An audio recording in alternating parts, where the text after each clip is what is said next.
রব্বুল আলামিন বান্দাদের উপরে যতগুলো নিয়ামত দান করেছেন, তার মধ্য থেকে গুরুত্বপূর্ণ একটি নিয়ামত হলো আল্লাহ তাআলা তার বান্দাদেরকে আল্লাহ তাআলা নিজের কাছে টানার জন্য, বেশি নৈকট্যতা হাসিল করার জন্য বিশেষ বিশেষ কিছু সময় আর মুহূর্ত দান করেছেন।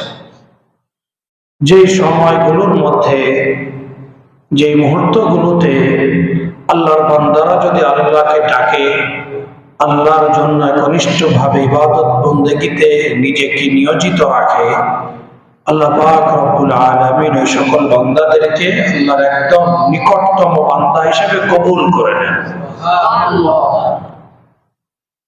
তো এই সকল বিশেষ দিন, বিশেষ রাত, বিশেষ মাস, এগুলোকে জানা এবং এগুলোকে ইবাদতের মাধ্যমে মূল্যায়ন করা আদর্শ বান্দা হিসেবে আমাদের দায়িত্ব, কর্তব্য। এখন যদি জানি তাহলেই একটা বিষয়ে আমল করা, নিজেকে ইবাদতের মধ্যে ডুবিয়ে রাখা সহজ এবং সম্ভব। আর যদি না জানি তাহলে তো এটা কঠিন। এই সকল গুরুত্বপূর্ণ সময়গুলোর মধ্যে অন্যতম সময় হলো রমজান মাস, যেটা আমরা জানি প্রায় 1.5 মাস, 2 মাস আগে পার করে এসেছি। এই রমজান মাস মুমিন বান্দাদের ইবাদতের একটা স্পেশাল মৌসুম, সিজন, যে মাসে সারা বিশ্বের মুসলমান নরনারীরা বিশেষভাবে আল্লাহ পাকের ইবাদত বন্দেগীতে নিয়োজিত থাকে, আল্লাহকে ডাকে, রোজা রাখে, তারাবি পড়ে, লম্বা সময় দাঁড়িয়ে নামাজ আদায় করে, সাহারি খায়, ভোর রাতে ওঠে, আবার সন্ধ্যাবেলা, যেটা আসলে সাধারণত খাওয়ার টাইম না, ওই সময় ইফতার নিয়ে বসে মোটামুটি একটা ইবাদতের আলোচনা, ইবাদতের পরিবেশ কায়েম হয়। এবং এটা ইবাদতের জন্যই সবচেয়ে গুরুত্বপূর্ণ একটা সময় হলো রমজান মাস। তো এই মাসে আমরা কম বেশি সকলে ইবাদত বন্দেগী করি এবং ইবাদতের একটা চর্চা হয়, যার ফলে যারা ইবাদতে নিয়মিত না, তারাও রমজান মাসে কম বেশি ইবাদতে নিয়োজিত হয়। ঠিক কিনা?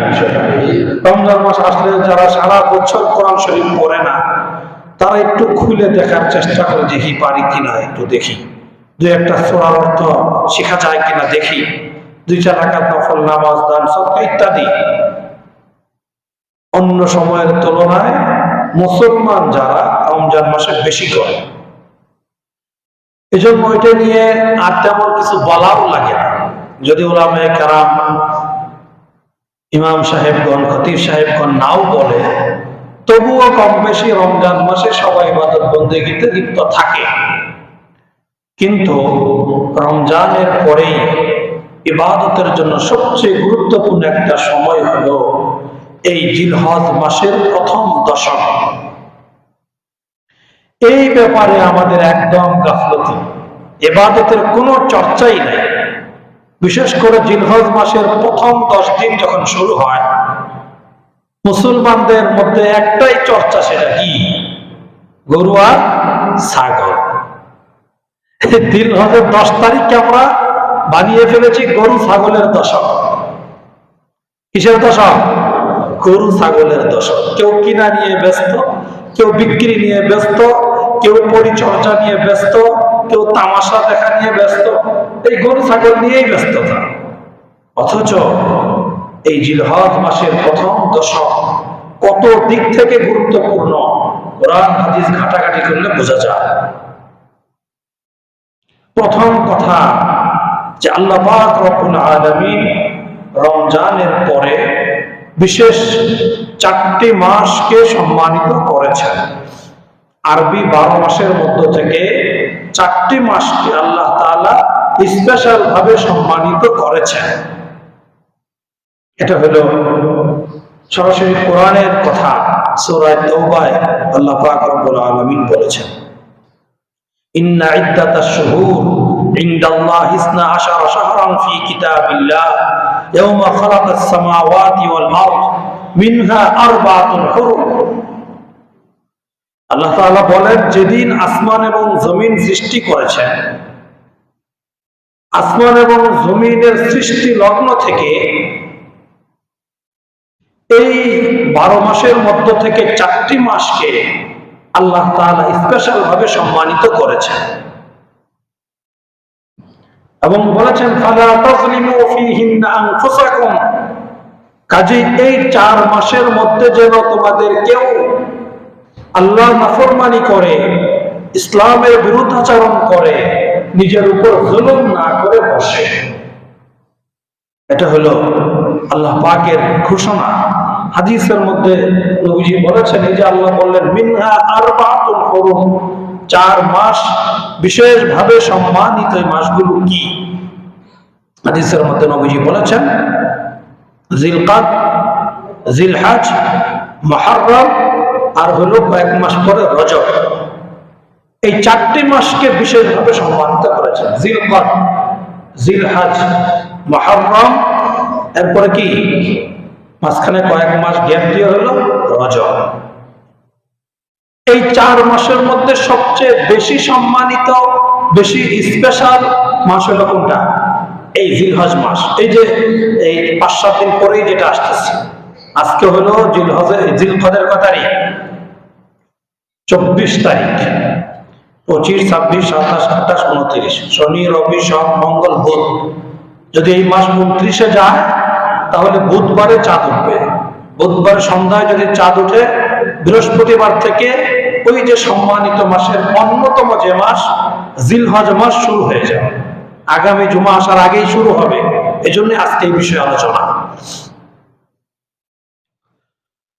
তো এই 4 মাসের মধ্যে বেশি সম্মানিত হলো এই জিলহজ মাস।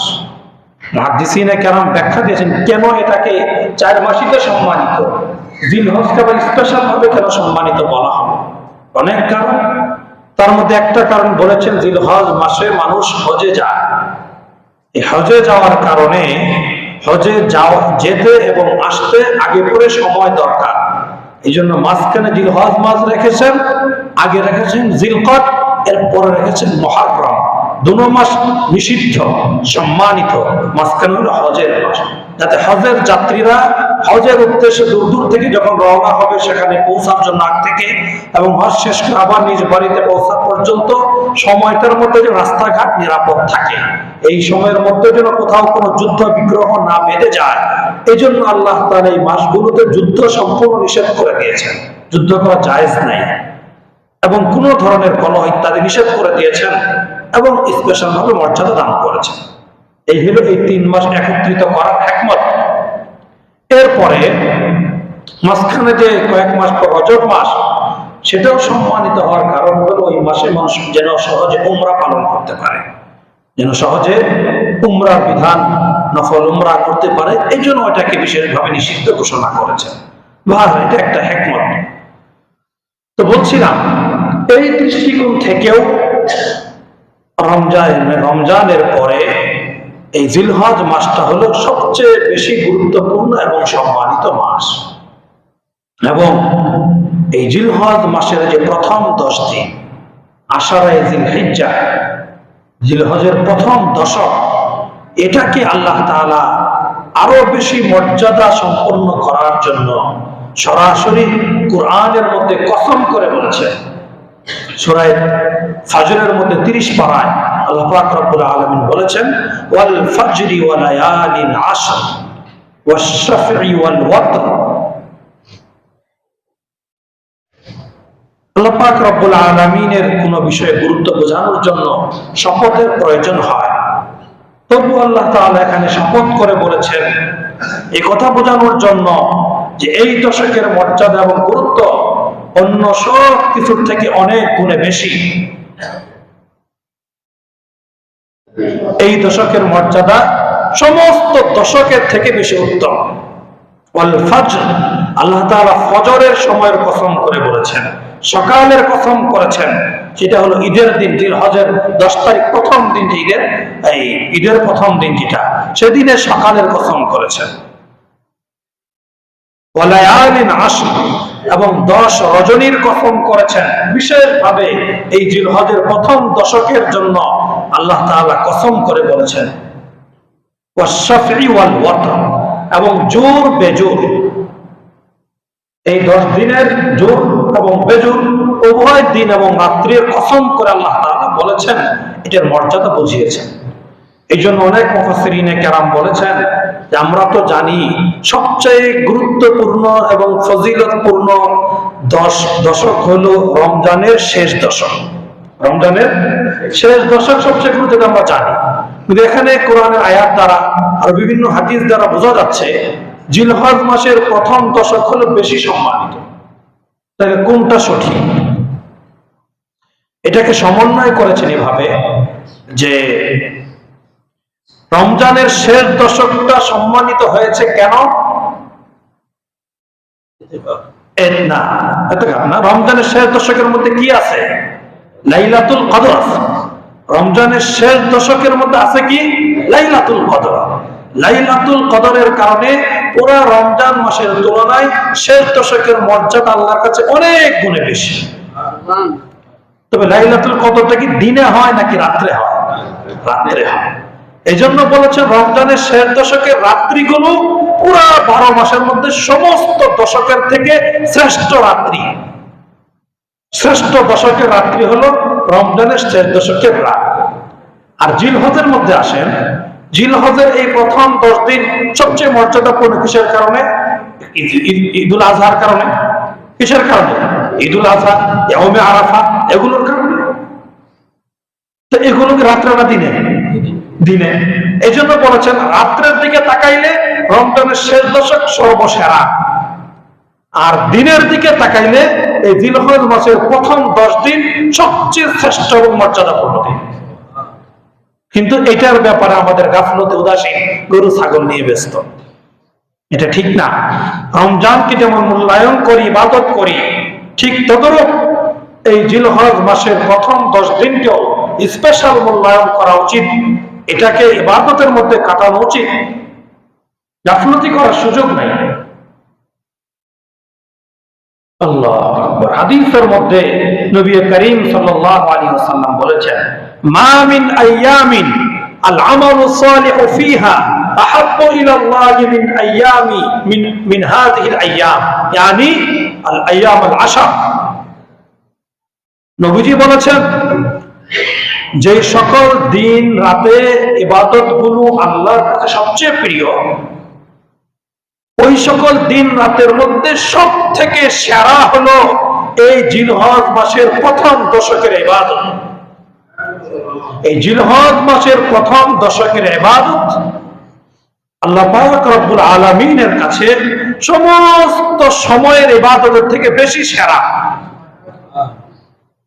এটা একদম সহিহ হাদিস। এরপর সাহাবায়ে কেরাম নবীজিকে জিজ্ঞাসা করেছেন, ইয়া রাসূলুল্লাহ, তাহলে যদি কেউ আল্লাহর রাস্তায় যুদ্ধ করে, জিহাদ তো সবচেয়ে বড় ইবাদত, যদি কেউ আল্লাহর রাস্তায় জিহাদে রত থাকে, জিহাদের মধ্যে মশগুল থাকে, ওই ব্যক্তির জিহাদের তুলনাও কি এই 10 দিনের ইবাদত আল্লাহর কাছে বেশি প্রিয়? নবী বলেছেন, হ্যাঁ, ওয়ালাল জিহাদ ফি সাবিলিল্লাহ। আল্লাহর রাস্তায় জিহাদে যে রয়েছে, ওই জিহাদকারীর থেকেও এই 10 দিনে, কোন 10 দিন বলেন? কোন 10 দিন? সবাই বলেন কোন 10? অনেকে ঘুমাইতেছে। কোন 10 দিন? আওয়াজ করে বলেন। জিলহজের প্রথম 10 দিন। সবাই বলেন, মুখ করেন, গুনাহ হবে না। এটা ওনার মুখস্থ করতে রাখতে হবে। এই যে বৃহস্পতিবার অথবা আগামী শুক্রবার থেকে শুরু হবে এই জিলহজ মাসের প্রথম 10 দিনের ইবাদত আল্লাহ তাআলার রাস্তায় জিহাদ করার থেকেও বেশি শ্রেষ্ঠ। তবে নবীজি বলেছেন, ইল্লা রাজুলুন খারাজা ফি সাবিলিল্লাহি বিমালিহি ওয়া নাফসিহি ফালাম ইয়ারজি মিন যালিকা বিশাই। তবে যে ব্যক্তি নিজের জান এবং মাল নিয়ে আল্লাহর রাস্তায় বের হলো, যুদ্ধ করার জন্য বের হলো, এবং আর জান এবং মাল কোনো কিছু নিয়েই ফেরত আসতে পারলো না, নিজের জান মাল সব কিছু আল্লাহর রাস্তায় কুরবান করে দিল, ওই ব্যক্তির আমল সারাটি ঠিক আছে। আর না হয় নরমাল যে জিহাদ করতেছে, এই ব্যক্তির তুলনায় এই জিলহজের প্রথম দশকে আমলকারী ব্যক্তির মর্যাদা আল্লাহর কাছে বহু গুণে বেশি। আল্লাহ আমাদেরকে মূল্যায়ন করার তৌফিক দান করেন। খেলায় খেলায় কাটায় দিই, কোনো গুরুত্ব নাই, এটা উচিত না। এখন কি আমল করব? জিলহজের এই প্রথম 10 দিনে আমল করব কি? এক নম্বর যে কাজটা জিলহজ মাস শুরু হওয়ার আগে থেকে শুরু করতে হবে, সেটা হলো হাদিসের মধ্যে নবী করিম সাল্লাল্লাহু আলাইহি ওয়াসাল্লাম বলেছেন, ইযা রাআইতুম হিলাল যিল হিজ্জাহ, তোমরা যখন জিলহজ মাসের চাঁদ দেখবে। কুরবানি ঈদ কি জিলহজ মাসের 1 তারিখে হয়? 10 তারিখে হয়। রোজার ঈদ তো চাঁদ দেখার পরের দিন ঈদ হয়, আর কুরবানির চাঁদ দেখার 10 দিন পরে যায় কি হয়? ঈদ হয়। আল্লাহ বলছেন নবীজি, যখন তোমরা জিলহজ মাসের চাঁদ দেখবে, ওয়া আরাদা আহাদুকুম আইয়াযহিয়া, এবং তোমাদের কেউ এই নিয়ত করেছে যে এই ঈদে সে কুরবানি করবে, পশু কুরবানি করবে, তাহলে সেই জন্য ফালইউনফিক মিন আযফারিহি ওয়া মিন আশআরিহি, তাহলে ওই ব্যক্তি যেন এই জিলহজ মাসের চাঁদ ওঠার পর থেকে নিয়ে পশু কুরবানি করা পর্যন্ত সময়ের ভিতরে তার নখ, চুল এবং শরীরের অবাঞ্ছিত পশম না কাটে। এটা একটা আমল নবীজি বলেছেন, সহিহ হাদিসে বর্ণিত।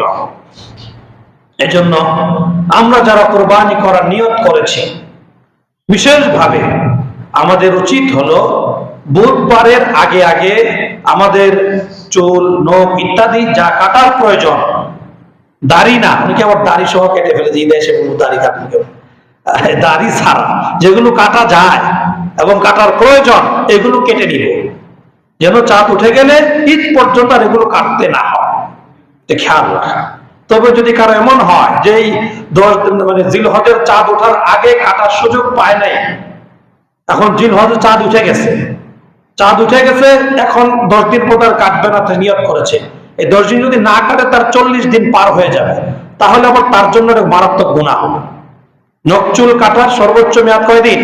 40 দিন। এর ভিতরে যদি কেউ না কাটে সে অপরাধী, সে গুনাহগার, এটা করা যাবে না। অবশ্যই যদি বড় হয়ে থাকে কেটে ফেলতে হবে 10 দিন আগে, এটা আমরা খেয়াল করব। এবং এক্ষেত্রে কোন কোন মুহাদ্দিসিনে কেরাম হাদিসের আলোকে বলেছেন এরকম, যে এই আমলটা যদিও এই হাদিস থেকে বোঝা গেল যারা কুরবানি দিবে তারা করবে, কিন্তু অনেকেই তো আছে যাদের কুরবানি দেওয়ার সামর্থ্য নাই, তারা কি আমলটা করলে সওয়াব পাবে না? এখন এক হাদিসে আছে হযরত আব্দুল্লাহ ইবনে উমর থেকে বর্ণিত, তার ব্যাপারে আছে যে তিনি একবার কোথাও যাচ্ছিলেন, দেখে রাস্তার মধ্যে এক মহিলা তার ছোট বাচ্চার মাথার চুল ফেলে দিচ্ছে এই জিলহজের 10 তারিখের ভিতরে। তখন তিনি বললেন, এই কাজটা আরো 10 দিন পার হওয়ার পরে করলে ভালো হতো তোমার জন্য। এই হাদিস থেকে অনেকেই দলিল দিয়েছেন, হ্যাঁ, যারা কোরবানি করবে না তাদের জন্য, তারা যদি কুরবানি ওয়ালাদের সঙ্গে সাদৃশ্যতা গ্রহণ করার জন্য, তারা যে ভান ধরেছে সেই ভাব নেওয়ার জন্য এই আমলটা করে, আল্লাহ তাআলা তাদেরকে সমপরিমাণ নেকি দান করবেন। সুবহানাল্লাহ। কুরবানি করার সমতুল্য নেকি দান করবেন। এই জন্য এই আমলটা আমরা সকলেই করার চেষ্টা করব, আল্লাহ আমাদের তৌফিক দান করেন। এটা হলো জিলহজ মাসের দশক শুরু হওয়ার আগ থেকে শুরু করতে হবে, তাই এটা প্রথমে বললাম। 2 নম্বর যে আমল করব, হাদিসের মধ্যে নবী করিম সাল্লাল্লাহু আলাইহি ওয়াসাল্লাম বলেছেন, ফাকসিরু ফীহিন্না আত-তাহলিল ওয়াত তাকবীর ওয়াত তাহমিদ। সহিহ হাদিস। নবীজি বলেন, যখন জিলহজের প্রথম দশক শুরু হয়ে যাবে, তখন তোমার জন্য করণীয় হলো, নারী পুরুষ ছোট বড় সকলের জন্য করণীয় হলো বেশি পরিমাণে তাহলিল, তাকবীর এবং তাহমিদ পাঠ করা। তাহলিল মানে লা ইলাহা ইল্লাল্লাহর জিকির করা, তাকবীর মানে আল্লাহু আকবার আল্লাহু আকবার, এটা বেশি বেশি বলতে থাকা। তাহমিদ মানে হলো আল্লাহ তাআলার প্রশংসামূলক বাক্য উচ্চারণ করা, আলহামদুলিল্লাহ ওয়ালিল্লাহিল হামদ, এই জাতীয় শব্দ একসাথে যদি বলি, যে আমরা তাকবীরে তাশরিক যেটা বলি সেটা বলতে পারি। কি সেটা? আল্লাহু আকবার লা ইলাহা ইল্লাল্লাহ আল্লাহু আকবার ওয়ালিল্লাহিল হামদ। এটাতে একটা আমল আছে যে জিলহজ মাসের 9 তারিখ মানে ঈদের আগের দিন ফজর থেকে নিয়ে ঈদের আরো 2 দিন 3 দিন পর 13 তারিখে আসর পর্যন্ত, ওটা তো আছে স্পেশাল 5 দিন, ওটা বিশেষ আমল, সেটা বলছি না। এই হাদিসে বলা হচ্ছে জিলহজ মাসের শুরু থেকে সন্ধ্যাবেলা চাঁদ উঠবে, চাঁদ ওঠার পর থেকে নিয়ে লাগাতার 10 দিন আল্লাহ তাআলার জিকির বেশি পরিমাণে করতে থাকা, এটা হলো এই দশকের গুরুত্বপূর্ণ একটা আমল। 2 নাম্বার আমল এটা। বুঝতে পারছো কথা? এটা আমাদের ঘরে, আমাদের কর্মস্থলে, রাস্তাঘাটে, যেখানে থাকি না কেন এটা বেশি বেশি করতে থাকা। অনেকেই পরামর্শ দিয়েছেন এরকম যে অনেক সময় এটা মনে থাকে না, এজন্য যদি সুযোগ হয় এই তাকবীরটা আমি ডাউনলোড দিয়ে নিলাম, যেখানে একসাথে কয়েকবার বলা আছে সে ডাউনলোড দিয়ে ঘরে আমি ছোট সাউন্ড দিয়ে রাখলাম, তো ঘরে এটা অটোমেটিক চলতে থাকবে। যখন এটা কানের মধ্যে বাড়ি খাবে মনে হবে তখনই 2 একবার পড়া হবে। আমার দোকানে আমি এটা ডাউনলোড দিয়ে লটকে রাখতে পারি, তো সেখান থেকে হালকা আওয়াজে বের হতে থাকবে, এটা মনে হবে কাস্টমার আসবে তার এই আওয়াজটা কানে ঢুকবে, তারা একবার পড়ার কমপক্ষে তাওফিক হবে। অনেক কঠিন হয়ে যাবে না, এটা পড়ার জন্য ওযুর প্রয়োজন নাই, গোসলের প্রয়োজন নাই, যে কোনো অবস্থায় যে কোনো হালতে এই তাকবীরটা পড়ার সুযোগ আছে। শুধু টয়লেটে গেলে পড়া যাবে, আর না হয় সব অবস্থায় পড়া যায়।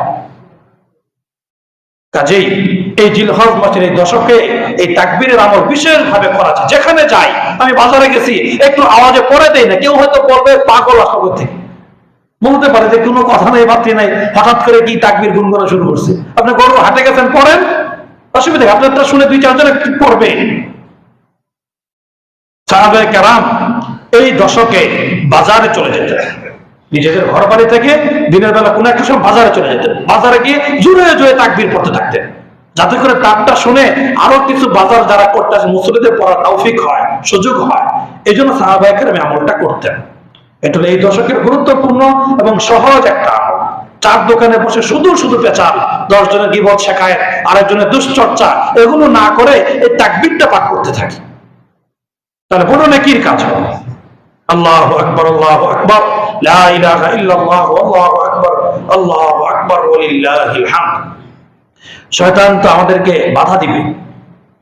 শয়তান কোরআনের মধ্যে আল্লাহ তাআলা বলছে না, ইন্নাহু লাকুম আদুউম মুবিন, শয়তান হলো তোমাদের সুস্পষ্ট শত্রু, প্রকাশ্য শত্রু হলো তোমাদেরকে শয়তান। কোনদিন দেখছেন শয়তান? তাহলে প্রকাশ্য হলো কেন? প্রশ্ন হয় না? আল্লাহ বললেন শয়তান তোমাদের কেমন শত্রু? প্রকাশ্য শত্রু। এই পর্যন্ত কোনদিন কি শয়তানের চেহারা দেখছেন? যারা দেখা যায় না সেটাকে প্রকাশ্য হয় নাকি অপ্রকাশ্য হয়? তা আল্লাহ তাআলা কি বললেন? এটা এই প্রশ্ন মনে কখনো জাগে নাই যে আল্লাহ যে বললেন কোরআনে শয়তান আমাদের প্রকাশ্য শত্রু, অথচ কোনদিন তো শয়তানের চেহারাও দেখলাম না, একটা হাতও দেখলাম না, তো আমাদের শত্রু প্রকাশ্য হলো কিভাবে? গোপন শত্রু বলতে পারতেন আল্লাহ তাআলা। তো মুফাসসিরিনে কেরাম বলেছেন এই আয়াতের উদ্দেশ্য কি? উদ্দেশ্য হলো শয়তানকে দেখা যায় না, এটা তো ঠিক আছে, কিন্তু শয়তান মানুষকে যে শয়তানি কার্যক্রমগুলো করায় এই সবগুলো এত বেশি প্রকাশ্যে, মানুষ যদি 10টা কাজ করে সারাদিন, এর মধ্যে যদি মনে করেন 40টা ভালো কাজ করে, 60টা করে হলো শয়তানি কাজ। শয়তানের কার্যক্রমগুলা মানুষের দ্বারা এই পরিমাণ প্রকাশ পায়, এজন্য আল্লাহ তাআলা সরাসরি শয়তানকে প্রকাশ্য শত্রু বলে দিয়েছেন। উদ্দেশ্য শয়তান প্রকাশ্যে না, শয়তানি কার্যক্রমগুলো হলো প্রকাশ্যে। এই জন্য যেখানে যাই, বিশেষ করে এই দশকে এই তাকবীরের আওয়াজ আমরা তুলি। নিজের ঘরে যাই, যখন ঘরে ঢুকবো সালামের পরে একবার 2বার তাকবীর বলে নিব, আপনারটা আমারটা শুনে আমার পরিবারের সদস্যগুলো পড়বে। এটা বিশেষভাবে আমরা আমলটা করার চেষ্টা করবো ইনশাআল্লাহ। আল্লাহ আমাদেরকে তৌফিক দান করেন। 2 নাম্বার আমল। 3 নাম্বার আমল হলো এই দশকের গুরুত্বপূর্ণ 3 নাম্বার আমল হলো সর্বপ্রকার অশ্লীল গুনাহের কাজ থেকে নিজেকে বিরত রাখতে হবে। আল্লাহ কোরআনে বলেছেন, ফালা তাজলিমু ফীহিন্না আনফুসাকুম, তোমরা এই বিশেষ সময়গুলোতে আল্লাহর নাফরমানি করে, গুনাহ করে নিজেদের উপর জুলুম করে ফেলো না। এজন্য এই 4 মাসিক গুনাহ থেকে বিরত থাকতে হবে। বিশেষ করে জিলহজের প্রথম 10 দিন, বৃহস্পতিবার বা শুক্রবার থেকে যেটা শুরু হচ্ছে, এই জিলহজের প্রথম 10 দিন যেন আমার আপনার দ্বারা, আমার আপনার অধীনস্থ ছেলে মেয়েদের দ্বারা, বিবি বাচ্চাদের দ্বারা কোনো প্রকার গুনাহের কাজ সংগঠিত না হয়, এই ব্যাপারে সর্বোচ্চ খেয়াল রাখা চাই। তার মানে এটা উদ্দেশ্য নয় 10 দিনের আগে পরে যা করার গুনাহ ইচ্ছা মতো করে নেই, এটা উদ্দেশ্য না। গুনাহ তো সবসময় বর্জনীয়, করা যাবে না, কিন্তু বিশেষ করে এই 10 দিনে সর্বপ্রকার গুনাহ থেকে সতর্কতার সাথে বেঁচে থাকতে হবে। আমার ছেলে মেয়ে আমার পয়সা দিয়ে কেনা ওয়াইফাই ব্যবহার করে, ইন্টারনেট ব্যবহার করে, অশ্লীল জিনিস মোবাইল এসে দেখতেছে, ঘরের দরজা বন্ধ করে, এর জন্য কি আমার কোনো আমল নামা কিছু যোগ হবে না? আমার পয়সা দিয়ে তো কিনা। এই জন্য ভাই খুব সতর্ক থাকা, নিজে যত ভালো হয়ে চলি, অধীনস্থদেরকে যদি আমি সহি পথে আনার কোনো ব্যবস্থা না নিয়ে থাকি, তাহলে কিন্তু আমার এই ভালো হয়ে চলাটা পরকালে আমাকে নাজাতের ব্যবস্থা করবে না। কারণ আমি তো একা না, আমি তো সামাজিক প্রাণী, আমার রক্তের অংশ, আমার অধীনস্থ কত লোকজন আছে, তাদের দায় দায়িত্ব আমার উপর আছে, ছিল। তাদের ভালো করার, তাদের দুনিয়া গড়ার অনেক ফিকির করলাম, তাদের আখিরাত গড়ার কোনো ফিকির আমার নাই, তাদের পরকাল সুন্দর করার কোনো ফিকির আমার নাই। তাহলে আমি একা ভালো হয়ে চলাটা পরকালে আমাকে মুক্তি দেবে না। এই জন্য যদি পরকালে মুক্তি পেতে চাই, নিজেও সহি পথে চলতে হবে, নিজের অধীনস্থদেরকেও সহি পথে চালানোর সর্বোচ্চ ব্যবস্থা গ্রহণ করতে হবে। এই ফাঁকে একটা কথা বলে ফেলি, সেটা হলো আমাদের মহল্লার এবার অনেক বাচ্চারা আমাদের পরীক্ষা দিয়েছে, এসএসসি পরীক্ষা দিয়েছে। অনেক সৌভাগ্যের কথা যে যাদের সন্তানরা কষ্ট করে এই পর্যন্ত এসেছেন, পরীক্ষা দিয়েছেন, এই বাচ্চাগুলো পরীক্ষা চলাকালীন সময়ে তারা যথেষ্ট মসজিদে আনাগোনা করেছে, নামাজ পড়েছে, আল্লাহর কাছে দোয়া দরুদ করেছে। এখন তাদের এই অভ্যাসটা যদি ধরে রাখা না যায়, তাহলে এরা একদম নষ্ট হয়ে যাবে। উঠতি বয়স এখন তাদের, অভ্যাস ধরে রাখা না গেলে তারা একদম নষ্ট হয়ে যাবে। আর ধরে রাখার জন্য সবচেয়ে বড় ভূমিকা রাখতে হবে তার বাবা মা। এখন বাবা মা যদি চিন্তা করে বাস পরীক্ষা শেষ, আর এখন একটু আনন্দ ফুর্তি করবে, ঘোরাফেরা করবে, করুক না, তাহলে মনে রাখবেন এই বাচ্চা আপনার ভবিষ্যতের জন্য কাল হয়ে দাঁড়াবে। কাজেই এই বাচ্চাদের অবস্থাটা যেন ভালো থাকে, যে একটা মন মেজাজ নিয়ে তারা পরীক্ষা শেষ করেছে, অবস্থাটা যেন ধরে রাখা যায়। এজন্য সারা দেশ থেকে এই যে এসএসসি পরীক্ষার পরেই, আর না হয় কোরবানির পরপরই, আল্লাহ রাস্তায় তাবলীগে কিছু ছাত্ররা বের হবে। আমি আপনি তাবলীগ পছন্দ করি না করি সেটা ভিন্ন ব্যাপার, শুধু আমাদের বাচ্চাদের অভ্যাসটা ধরে রাখার জন্য এর বিকল্প কোনো রাস্তা নাই। যারা এসএসসি পরীক্ষা দিয়েছে তাদের অভ্যাস ধরে রাখার জন্য বিকল্প কোনো রাস্তা আপাতত নাই বাংলাদেশে।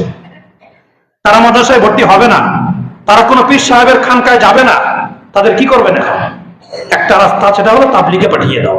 তাদেরকে 41 দিনের জন্য পাঠিয়ে দেন, 40 দিন আল্লাহর ঘর মসজিদে থাকবে, তাকবীরুল্লাহর সাথে নামাজ আদায় করবে, সমস্ত গুনাহের কার্যক্রম থেকে বিরত থাকবে।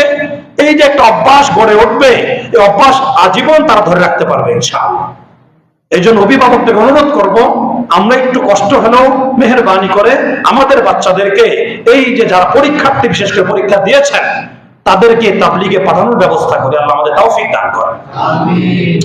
তো আমি বলছিলাম যে এই দশকে বিশেষভাবে সর্বপ্রকার গুনাহ থেকে বিরত থাকতে হবে, অত্যন্ত জরুরি একটা জিনিস। কোনো নাফরমানি করা যাবে না, আল্লাহর নাফরমানি করা যাবে না। অনেকে গরু ছাগল কিনতে যাবে, গরু কেনার দোহাই দিয়ে 2, 4, 5 ওয়াক্ত নামাজ ছুটে গেছে। কেন পড়ে না? যে পেশাবের ছিটা আসছে, গরু হাটে গিয়েছিলাম তাই নামাজ পড়তে পারি নাই। কেন আপনি ওই টাইমে গেলেন কেন? আপনি সকালে যান, লং টাইম নিয়ে যান, একদিন হইল না আরেকদিন যান। এই গরু কেনার দোহাই দিয়ে নামাজ ছেড়ে দেওয়ার কোনো সুযোগ নাই। এই 10 দিন সবচেয়ে গুরুত্বপূর্ণ ইবাদতের জন্য আল্লাহ তাআলা নির্বাচন করেছেন, আর এই 10 দিনে সবচেয়ে বেশি গাফলতি করা হয়। যারা কুরবানি দিবে তারাও গাফলতি করে, তারাও ইবাদত বন্দেগী নিজেকে ডুবায় রাখে না। এটা দুঃখজনক বিষয়। আল্লাহ আমাদেরকে এই গাফলতি থেকে হেফাজত করেন। এটা হলো একটা আমল। 4 নম্বর আমল হলো এই 10 দিনে বেশি বেশি রোজা রাখা। ঈদের দিন তো রাখা যাবে না, 9 দিন, জিলহজ মাসের প্রথম 9 দিন বেশি পরিমাণে রোজা রাখার চেষ্টা করা। হাদিসের মধ্যে আসছে যে নবীজি বিশেষভাবে এই জিলহজের প্রথম 9 দিন, আশুরা এবং প্রতি মাসের আইয়ামে বীজের 3 দিন সোম এবং বৃহস্পতিবার রোজাগুলো কখনোই ছাড়তেন না, নিয়মিত রোজা রাখতেন। এজন্য জিলহজ মাসের এই প্রথম 9 দিনে প্রতিদিন না পারি একদিন বাদ দিয়ে হলেও আমরা রোজার আমলটা করার চেষ্টা করি ইনশাআল্লাহ। নিয়ত করা যায় না ইনশাআল্লাহ, যদি অনেক বড় দিন, গরমের দিন, প্রতিদিন সম্ভব হবে না, ঠিক আছে, কমপক্ষে 2-4টা তো রাখা যায়। ওই যে প্রতি বছর বলা হচ্ছে, দেখা যায় পুরা 300 জনের মহল্লা হইলে এখানে মনে 3 জন পাওয়া কঠিন যে এই 9 দিনে কি করছে, নিয়মিত রোজাগুলো রাখছে। হ্যাঁ, অনেক মা বোনরা রাখেন মাশাআল্লাহ। মহিলারা নামাজের ব্যাপারে গাফেল হলেও রোজার ব্যাপারে খুব অগ্রসর মাশাআল্লাহ, এটা অনেক ভালো জিনিস। আপনি দেখবেন মহিলারা নামাজে এক ওয়াক্তের মধ্যে আরেক ওয়াক্তের সুইচ ওই টাইমে পড়ে, কিন্তু রোজা এরা সহজে ছাড়ে না, ভালো জিনিস মাশাআল্লাহ। নামাজের ব্যাপারেও পাবন্দি করতে হবে। তো আমরা যারা পুরুষ আছি আমাদেরও নিয়ত করা উচিত এই জিলহজ মাসের 9 দিনে প্রতিদিন না, কমপক্ষে 3 তারিখে নয় 3টাও যদি রাখতে পারি বা 4টাও যদি রাখতে পারি তাও তো কিছু রাখলাম। আল্লাহ আমাদের সকলকে তৌফিক দান করেন। বিশেষ করে যে ইয়াউমে আরাফার দিনে যে রোজাটা, জিলহজের 9 তারিখের যে রোজাটা, এটার ব্যাপারে নবীজি পরিষ্কার ঘোষণা দিয়েছেন, সিয়ামু ইয়াউমি আরাফা আহতাসিবু আলাল্লাহ আন ইউকাফিরা সানাতাল্লাতী ক্বাবলাহু ওয়া সানাতাল্লাতী বা'দাহু। যে ব্যক্তি আরাফার দিনে তথা জিলহজ মাসের 9 তারিখে এই রোজাটা রাখবে, আল্লাহ পাক রব্বুল আলামিন ওই ব্যক্তির জিন্দেগির পিছনের 1 বছর এবং সামনের 1 বছরের সমস্ত গুনাহ মাফ করে দিবেন। একদম সহিহ বর্ণনা, এটা কত গুরুত্বপূর্ণ কথা। একটা রোজা যদি কেউ রাখে, জিলহজ মাসের ঈদের আগের দিনের রোজাটা, 9 তারিখের রোজা। এখন এই ব্যাপারে কিছু মতামত অনেকেই করে, জিলহজের রোজাটা কবে রাখবে, 9 তারিখের রোজাটা সৌদি আরব যেদিন আরাফা সেদিন নাকি বাংলাদেশে যেদিন 9 তারিখ সেদিন? এটা সহজ উত্তর হলো, আপনি নামাজ পড়েন কোন জায়গার টাইম দেখে। আপনি যে দেশে থাকেন সেই দেখে টাইম অনুযায়ী কি করেন, নামাজ পড়েন। তো নামাজ যদি স্থানীয় টাইম দেখে পড়ে থাকেন, তাহলে রোজা কেন আরেক জায়গার টাইম দেখে রাখবেন? ঈদ কেন আরেক জায়গার টাইম দেখে করবেন? স্থানীয় টাইম দেখেই তো অন্য ইবাদতগুলো করতে হবে নাকি? কথা বুঝেন না? নামাজ যেহেতু পড়ি আমাদের স্থানীয় টাইম অনুযায়ী, কাজে রোজা ঈদ গুলো পালন করতে হবে স্থানীয় টাইম অনুযায়ী। আরেক দেশের টাইম দিয়ে আমাদের দেশে আমল চলবে না। কাজে যেদিন সৌদি আরবে আরাফার দিন, সেদিন আমাদের দেশে জিলহজের 8 তারিখ থাকবে। 8 তারিখে যদি কেউ সৌদির সঙ্গে মিল রেখে রোজা রাখে, এই 9 দিনের রোজার ফজিলত সে পাবে, কিন্তু 9 তারিখের রোজার ফজিলত সে পাবে না। 9 তারিখের রোজা নবীজি বলেছেন ঈদের আগের দিনের রোজাটা, যে দেশে যে থাকবে ওই ব্যক্তির এলাকার টাইম অনুযায়ী ঈদের আগের দিন যেটা হবে ওই তারিখে যে রোজা রাখবে সেটাই তার জন্য ইয়াউমে আরাফার রোজা। এটা আমরা খেয়াল রাখবো, আল্লাহ আমাদের তৌফিক দান করেন। এই হলো এই দশকের বিশেষ আমল। 1 নাম্বার বলেছি হলো ঈদের আগ থেকে যেটা শুরু হবে নখ চুল কাটার বিষয়। 2 নাম্বার যে বিষয় সেটা হলো বেশি পরিমাণে সর্ব জায়গায় তাকবীর, তাসবিহ, তাহলিল, লা ইলাহা ইল্লাল্লাহ এগুলো পাঠ করা। 3 নাম্বার বলেছি হলো সর্বপ্রকার গুনাহ থেকে বিরত থাকতে হবে। 4 নাম্বার বলেছি হলো রোজা রাখতে হবে। কি করতে হবে? রোজা রাখতে হবে 9 দিনের। 5 নাম্বার হলো ইয়াউমে আরাফার বিশেষ রোজা। আরেকটা হলো যেহেতু নবীজি বলেছেন আল আমালুস সালেহ, এই 10 দিনের বিশেষ ফজিলত যে হাদিসে নবীজি বলেছেন, সেখানে নবীজি বলেছেন কাল আমালুস সালেহ। আমলে সালেহ মানে কি? নেক কাজ। আমল সালেহ শব্দের অর্থ কি? নেক কাজ। যে কোনো নেক কাজ এই দশকে বেশি বেশি করা যায়। যে কোনো নেক কাজ, কোরআন তেলাওয়াত নেক কাজ, দান খয়রাত করা নেক কাজ, আত্মীয়তার হক রক্ষা করা নেক কাজ, মানুষের সুবিধা অসুবিধা দেখা নেক কাজ। যতগুলো নেক কাজ হতে পারে সমস্ত নেক কাজ এই 10 দিনে বেশি পরিমাণে করার চেষ্টা করা। বুঝাচ্ছেন কথা? এরপরে সর্বশেষ যেটা বলবো সেটা হলো যাদের উপর কুরবানি ওয়াজিব হয়েছে তাদের জন্য এই দশকের সবচেয়ে গুরুত্বপূর্ণ আমল হলো 10 তারিখে পশু জবাই করে কুরবানি দেওয়া। আপনি সব করলেন, রোজা রাখলেন, কোরআন তেলাওয়াত করলেন, জিকির আজকার করলেন, তাকবীর তাহলিল সব করলেন, কিন্তু আপনার উপর কুরবানি ফরজ হয়ে ওয়াজিব হয়েছে, আপনি 10 তারিখে কুরবানি দিলেন না, নানান তাল বাহানা করে গড়িমসি করে কুরবানি করা থেকে নিজেকে দূরে রাখলেন, তাহলে আপনার সব বিফল। এজন্য এই 10 তারিখের জিলহজের 10 তারিখের সর্বশ্রেষ্ঠ আমলের নাম হলো কি? পশু জবাই করে কোরবানি করা। যাদের উপর কোরবানি আল্লাহ ওয়াজিব করেছেন অবশ্যই তাদের কোরবানি করতেই হবে, না করার কোনো সুযোগ নেই। তার উপর ওয়াজিব কোরবানি? আকেল, বালেগ, মুসলমান, স্বাধীন, মুকিম, নেসাবের মালিক। এই কটা শর্ত পাওয়া গেলে তার উপর কোরবানি। পাগলের উপর কোরবানি কিনা ওয়াজিব না, যে যতই তার নামে সম্পদ থাকুক তার উপর কোরবানি ওয়াজিব না। এরকম নাবালেগ ছেলে মেয়ে যারা আছে তাদের নামে যতই সম্পদ থাকুক তাদের উপর কোরবানি ওয়াজিব না। হ্যাঁ, এই নাবালেগরা যদি জিলহজের এই 10 দিনে, এই 3 দিনের ভিতরে বালেগ হয়ে যায়, 10, 11, 12, এই 3 তারিখের ভিতরে কোনো একদিন বালেগ হয়ে যায় এবং তার ওদের সম্পদ থাকে, তখন আবার তাকে কোরবানি করতে হবে। এরপরে যে মুসাফির 48 মাইলের থেকে দূরে কোথাও গিয়েছে 15 দিনের কম থাকার নিয়তে, ঈদের এই 3 দিন যদি এরকম মুসাফির থাকে, সে যদিও সম্পদের মালিক তার উপর কোরবানি ওয়াজিব না। বুঝে আসছে কথা? এরপরে হলো নেসাবের মালিক। নেসাবের মালিক এই বছর যে নেসাব মোটামুটি রমজানে যেটা ছিল প্রায় সেটাই 90,000 টাকা পরিমাণ। যদি কারো কাছে 90,000 নগদ টাকা থাকে ওই 3 দিনের মধ্যে কোনো দিন, অথবা 90,000 টাকা পরিমাণ কোনো স্বর্ণ অলংকার থাকে বা রূপা থাকে বা ব্যবসায়ী পণ্য থাকে বা প্রয়োজনের অতিরিক্ত যে কোনো পণ্য তার মালিকানায় থাকে, তাহলে ওই ব্যক্তির উপর কোরবানি করা ওয়াজিব।